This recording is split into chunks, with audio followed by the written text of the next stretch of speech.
Nous allons poursuivre le chapitre fonction affine. Alors, petit rappel rapide, une fonction affine, c'est une fonction qui a pour expression, donc, qui peut s'écrire sous la forme mx plus p, ou alors ax plus b, donc, vous pouvez voir dans d'autres livres ou vidéos. Donc vous avez les cas des fonctions linéaires, les cas des fonctions constantes. On a vu comment donc reconnaître une fonction affine ou linéaire, donc en identifiant le m et le p, donc il y a des petits pièges qu'on a pu voir. Graphiquement, une fonction affine, elle se représente par une droite. Et on peut voir donc sur cette droite, il y a deux éléments importants qui sont le coefficient, qui sont d'abord l'ordonnée à l'origine, d'accord, que j'appelle P pour point de départ à l'origine. Donc là, vous avez l'origine. Et le point de départ, il va se situer là. J'aurais pu mettre d'ailleurs, hop, un petit point ici, le point de départ à l'origine. Ensuite, vous avez M qui s'appelle le coefficient directeur. M pour montée, positive ou négative. Là, il y a une erreur, ou négative. Donc, quand ça, c'est une montée positive. Si la droite, elle descendait comme ça de la gauche vers la droite, vous aurez plutôt une montée négative. Voilà.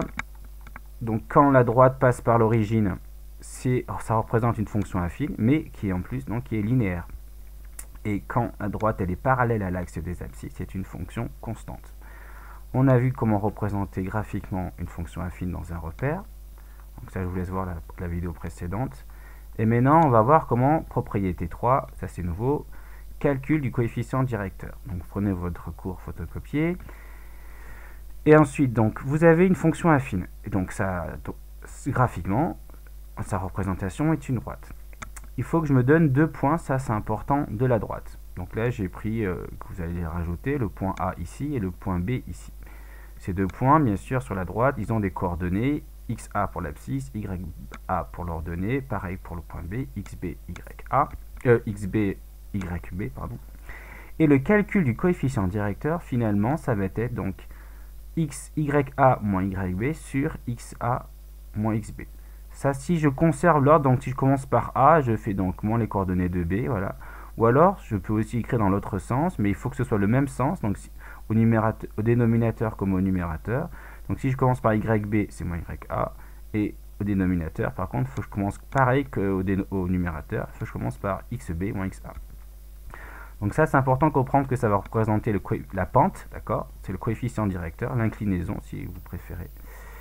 Et vous pouvez rajouter en plus, donc, ici, que cette pente, finalement, on peut la visualiser comme étant le rapport entre, ces deux longueurs, d'accord? En fait, le YA moins YB ou le YB moins YA, ça représente ceci, en fait, ce déplacement ici horizontal. Et le XB moins XA ou le YA moins YB, ça représente ceci. Donc ça, c'est la pente. On va donc appliquer comment calculer le coefficient directeur grâce donc à ce calcul-là qui est important, qu'il faudra retenir. Donc on va l'appliquer, la propriété 3. Déterminer l'expression d'une fonction affine par le calcul.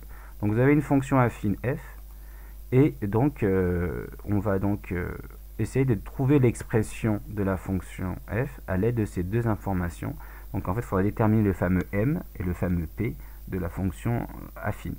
Donc je pense que c'est pas obligatoire, mais là, pour bien comprendre, on va déjà essayer de représenter ces deux choses-là. Donc on va tracer un repère et on va déjà représenter ces deux choses-là. Donc j'ai tracé mon repère. Donc première chose qu'il faut voir et anticiper, c'est que dans le repère, donc je vais essayer de représenter donc ces deux informations. F de 2 égale 5, donc 5 c'est l'image, d'accord? Je rappelle toujours que le résultat c'est l'image, donc là ici le résultat c'est 5, et là l'F de 4 c'est 8, donc le résultat c'est 8, donc c'est l'image. Donc l'image de 2 c'est 5, et l'image de 4 c'est 8. Alors ce qu'il faut bien comprendre, c'est qu'il faudra essayer de passer d'une représentation, si vous voulez, ça c'est plutôt du calcul, d'accord? Donc là vous avez une représentation, je dirais, plutôt algébrique. Et là, on va essayer passer quelque chose de graphique, donc de géométrie. Donc, comment traduire ça, ces deux choses qui sont là, f de 2 égale 5 et f de 4 égale 2, sur un graphique. Donc, avoir un aspect géométrique de ce qui est écrit ici. Ben, f de 2 c'est égal 5, ça veut dire que 5 c'est l'image. Donc déjà je pense que on peut représenter facilement, de se comprendre que l'axe des images c'est l'axe qui est ici. Et donc le 5 et le 8 vont se situer sur l'axe, sur le repère. Donc il faut quand même prévoir que là il faudra donc 5 graduations, là il faudra 8 graduations. Donc là vous prenez un petit carreau, ce sera plus simple par graduation, ou un gros carreau si vous n'avez pas le choix.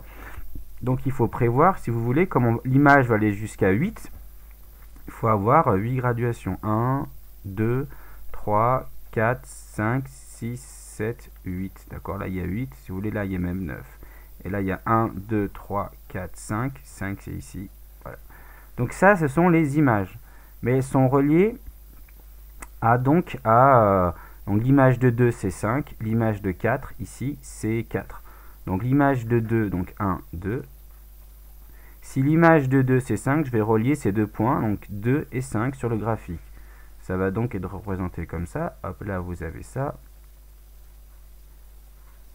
Donc ici vous avez déjà un premier point qui est là. Ok.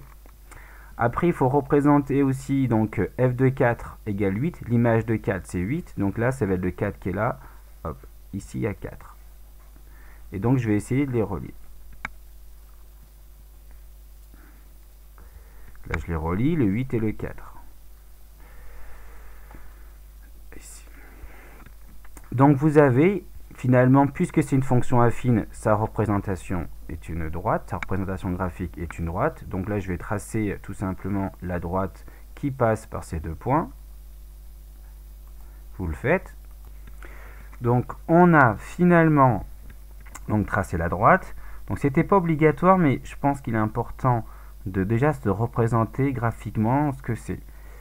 Donc, et c'est important aussi de traduire ici f de 2 égale 5 sous forme, si vous voulez, géométrique, graphique, et f de 4 égale 8 ici sous forme graphique. Donc là, voilà, c'est ce que j'ai écrit là, finalement, je le représente ici. Donc ici, l'objectif de cet exercice méthode, c'est comment déterminer l'expression de f. Donc je rappelle que f c'est une fonction affine. Donc f elle sera de la forme, donc ça c'est important. F donc finalement, f ce sera de la forme f de x égale mx plus p. Et nous ce qu'on va chercher à déterminer, c'est donc le fameux m et le fameux p. D'accord, le fameux m et le fameux p que je ne connais pas, d'accord. Donc ça, c'est les valeurs qui sont inconnues. Je ne cherche pas à trouver x. X est la variable de la fonction. Ce qui définit la fonction affine, c'est les valeurs de m et la valeur de p. Comme dans l'exercice précédent, vu que j'ai représenté graphiquement mes informations de l'énoncé, alors là, vous voyez, il y a deux points qui vont m'intéresser, c'est le fameux point A et le fameux point B. Et bien, je les ai ici. Vous voyez, là, je peux mettre dans l'ordre que je veux. Je veux dire, par exemple, que là, c'est A et là, c'est B. Ou je pourrais inverser. Il n'y a pas de problème là-dessus. Vous pouvez inverser. Je me suis trompé, mince. Vous pouvez inverser ici. Donc, vous avez ici, là, je vais mettre que c'est le point A ici. Là, le point A qui se trouve ici. Et là, vous avez le point B ici. Donc, vous avez ici le XA. Là, vous avez le YA. Là, vous avez le XB. Et là, vous avez le YB. On peut me mettre un égal comme ça. Donc, si je vais appliquer ma fameuse formule, donc M, le coefficient donc directeur, le fameux M ici, M égale YA moins YB sur XA moins XB. Ou alors, je pourrais écrire YB moins YA sur XB moins XB moins XA. Donc ça n'a pas d'importance, faites comme vous voulez. Donc déjà M, c'est ça. Alors. Donc M ici, je vais l'écrire. Donc le cours, j'applique le cours. Je fais M, je vais commencer par Y. C'est important de commencer, c'est les Y sur les X en fait, d'accord. Souvent on peut parfois se tromper. Je commence par les Y, donc YA moins YB sur XA moins XB. Donc là, j'ai bien identifié les valeurs, donc les YA, je commence par YA moins YB. Donc là, je vais écrire ça, déjà. Alors, YA, c'est 5 moins 8 sur, ensuite, j'identifie les XA moins XB. C'est pas bon, c'est là. Donc, ça fait donc 2 moins 4. Au final, là, au numérateur, ça va me faire moins 3 sur moins 2. Et là, ça va me faire, je peux simplifier, ça fait 3 demi. Donc, vous voyez bien que là, on a une montée positive et le coefficient directeur, la montée M, et c'est une valeur positive. Ça va ensemble. Du coup, j'ai trouvé ma valeur de M, ça c'est bon. Il me reste à trouver la valeur de P. Juste comme ça pour comprendre ce que représente aussi ça, on verra aussi, on reverra ça aussi, mais vous voyez le 3 et le 2, ils viennent pas de nulle part parce que regardez, si je regarde la pente au sens donc du déplacement, je vais regarder comme ça et le déplacement comme ça, de là pour ici, en fait je retrouve les valeurs 3 et 2. Comme on parle des Y, là le 3, vous voyez bien qu'il est ici, là il y a 3 carreaux. Donc c'est là, et là il y a le 2 qui est ici, là, en dénominateur, il est là. Donc on peut voir déjà que graphiquement, on verra aussi, mais ça prendra un peu de temps que vous vous familiarisez, que graphiquement la pente, là vous voyez, c'est, on regarde d'abord les Y, donc suivant le Y il y a 3, et suivant ici le déplacement en X il y a 2. Donc la pente elle est de 3 sur 2, ce qui est écrit ici 3 sur 2. D'accord, 3 sur 2, mais là on voit 3 sur 2. Ensuite, il me reste à trouver ici le P, l'ordonnée à l'origine, qui est, je rappelle, le point de départ à l'origine. On peut le voir graphiquement, ça c'est important déjà de le trouver graphiquement. Il est ici, alors l'origine est là, le point de départ sur la droite, il est là. Donc là déjà, je peux voir graphiquement qu'il vaut 2. Mais peut-être qu'il vaut 2,01, peut-être qu'il vaut 1,99. On n'a pas la précision. Moi, j'aimerais qu'on le trouve par le calcul. Vous voyez, ici, c'est marqué par le calcul. Donc, comment vais-je trouver ça? Bon. Ensuite, donc déjà, première chose, une fois que j'ai calculé le coefficient directeur, on en déduit que déjà, on n'a que f de x, puisque j'ai trouvé la valeur de m, c'est 3 demi. Si vous voulez, on peut même écrire 1,5. Voilà. Donc, c'est 1,5 x plus la fameuse le P que je ne connais pas, que je dois chercher. Combien vaut P? Ben là, ce qu'on va faire, on va utiliser une des informations ici. F de x égale, f de 2 égale 5, f de 4 égale 8. L'une des deux, celle que vous voulez. Bon, je vais prendre f de 2 égale 5. Parce que, au final, je sais que f de 2... Donc, si j'utilise mon expression qui est là, d'accord, ça veut dire que ça fait 1,5 fois 2 plus P. D'accord? Je rappelle donc ici, là j'ai mis 2 et j'ai remplacé le x par 2. D'accord? Là j'ai remplacé, il y a le x et là il y a le x. Et je sais que, d'après l'énoncé, f de 2, c'est égal à 5. D'accord? Donc, qu'est-ce que je peux en déduire? Ici, de ces deux choses-là, je peux en déduire que finalement, comme toutes ces deux expressions valent f de 2, donc là, f de 2 ça vaut 5, et f de 2 ça vaut aussi 1,5 fois 2 plus p. Donc ça veut dire que ces deux expressions de droite sont égales. Donc on peut dire que 1,5 fois 2 plus p égale à 5. On a donc ici, en fait, on cherche la valeur de p. Au final, ce qu'on obtient ici, c'est donc en fait une équation donc d'inconnu P, et ça on a vu dans le chapitre comment résoudre. Donc si je veux résoudre cette équation, donc je vais écrire plus bas ici, 1,5 fois 2 plus P égale 5, je peux déjà calculer 1,5 fois 2 puisque c'est prioritaire. Donc 1,5 fois 2 ça vaut 3 plus P égale à 5.